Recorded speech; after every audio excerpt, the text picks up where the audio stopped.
Hi,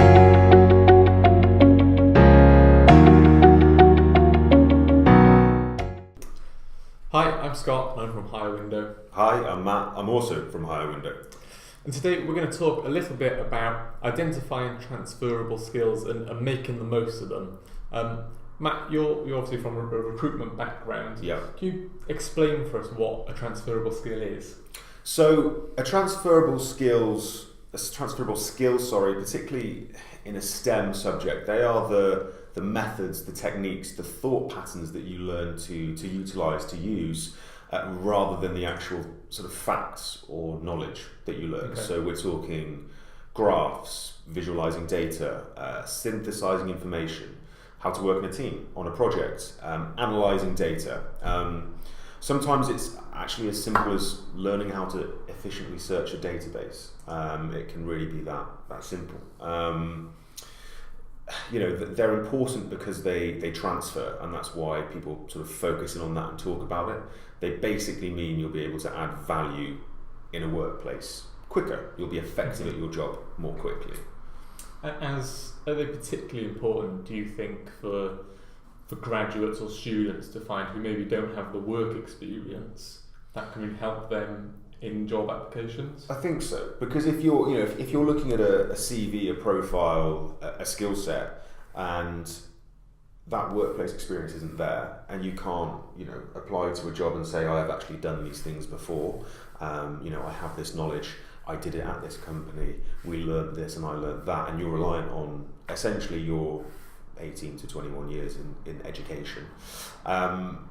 Those transferable skills, a lot of the time, alongside maybe some short stints in the workplace, you're kind of completely dependent on them from an application perspective. And that is why a lot of the time STEM students are preferred by certain employers because of the way that those degrees work. Those transferable skills are perhaps more prominent, let's put it that way, particularly in a world that is increasingly technology focused, data driven, and where having an understanding of how to really essentially ask the right questions and go about kind of processes in a scientific and rigorous manner becomes more and more important. That is why these things are preferred by a lot of employers. And you spent some years as a recruiter yourself, both kind of agency and in-house. When you're dealing with a candidate, looking at CV and interviewing applications, what are the type of transferable skills that you look out for or you think are good to have?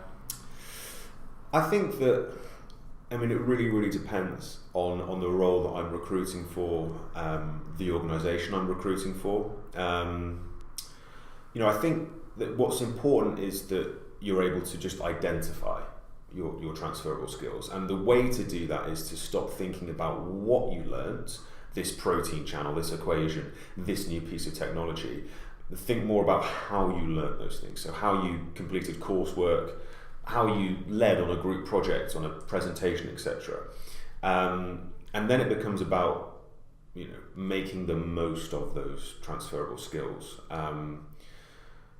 There's only so many you're ever going to learn, I guess, over the course of a degree. And like I say, the world is a very broad place, so it's impossible to say these are categorically the best transferable skills. But if you go through a process of identifying what they are, and sort of first and foremost think, I'm going to step back and think how I did something, how I achieved something, rather than not just what I learned, you'll probably put yourself in a good place. It's worth thinking about the way that the world is travelling, the direction the world is travelling in.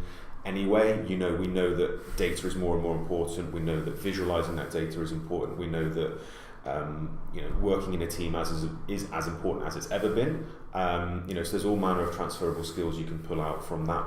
But like I mentioned earlier, sometimes the most simple stuff is the most powerful. So if I go back on my own experience, I studied physiology at university. That meant I got very, very good at searching databases because I was searching PubMed for scientific papers, and so I learned the basis of Boolean searching before I was ever a recruiter, and turned out that was really handy when I was searching for people on LinkedIn. So sometimes these skills can come from unexpected places, and don't underestimate how useful your day-to-day activity can be as a student. You just have to ask yourself the right question rather than the wrong question, which might be, I learned about this cellular structure, for example. And sometimes they can come from beyond the subject as well, can't they? Particularly if you're, I used to play a lot of sports growing up, and that teamwork and almost maybe if you're captain of the rugby team, the leadership side of that can really come into it as well. Yeah, absolutely. I think leadership is important. People think about leadership skills and they wonder, or they think maybe I'm not going to use that until I am a senior manager or a board level director. That's not really the case. Within an organisation, anyone can be a leader.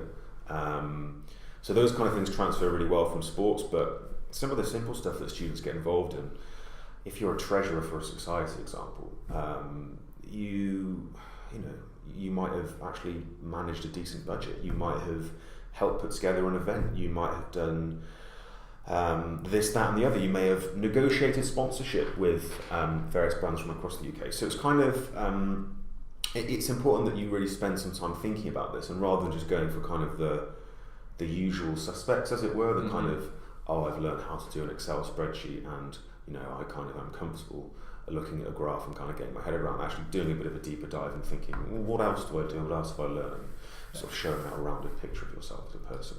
And once a student who's looking for a job has identified what they think are their transferable skills, what would your advice be for them to emphasise those on their CV or at an interview? I think that the most important thing to do is make sure that you're tying them back into the job you're applying for, first of all. The reality of, as I sort of mentioned, the reality is that you can't create a CV that is a one-stop shop for you. You need to tailor that CV and tailor your applications and tailor your LinkedIn profile for what it is you're actually going after. And think about that. So, read a job description, and if it talks about certain skills, change your CV to reflect those, as long as you actually have those skills. But more generally, yes, call them out on your CV, call them out on your LinkedIn profile, on your hire window profile, talk about it at interview. Sometimes it's about getting as specific as, I led the creation of these graphs to visualize this data in a group presentation. But like I say, sometimes it's as simple as just being able to show that you are competent in searching a database, essentially. So look at the job, think about the organisation, think about the industry, ask yourself the right questions, and go from there. Perfect. Well, those are our tips for finding, identifying and making the most of your transferable skills. Hope you found them useful. But don't forget, if you're a STEM student looking for your perfect fit job, make sure to sign up at highwindow.com.